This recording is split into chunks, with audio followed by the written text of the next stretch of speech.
अस्सलाम वालेकुम, welcome to our channel smart dame TV. तो नाम है असलम। असलम नाम के बारे में जानते हैं कि नाम का मैंने क्या होता है और इस नाम वाले लड़के कैसे होते हैं। भाई असलम नाम का मैंने बनता है महफूज व मामून, पाकीज़ा, साफ़ और सलामत के होते हैं। अगर बात करें असलम नाम की तख्लीक ज़बान की, तो असलम एक अरबी ज़बान का नाम होता है। असलम जिन्स लड़का होता है। अगर बात की जाए असलम नाम के मज़ाहिब की, तो ये एक मुस्लिम होता है नाम। असलम नाम का लकी नंबर 5 माना जाता है।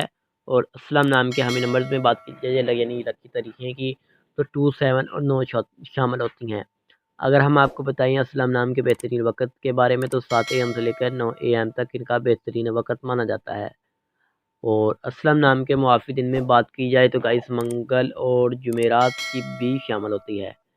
अब आपको बताते हैं कि असलम नाम वाले लड़के कैसे होते हैं।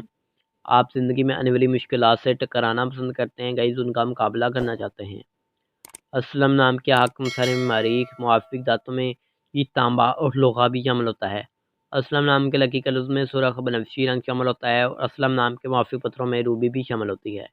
असलम नाम के मुआफ़िक पत्थरों में हीरा भी शामिल होता है। तो उम्मीद करते हैं कि आज की वीडियो आपको पसंद आई होगी। चैनल को सब्सक्राइब कर लें और साथ वाले घंटे वाले बटन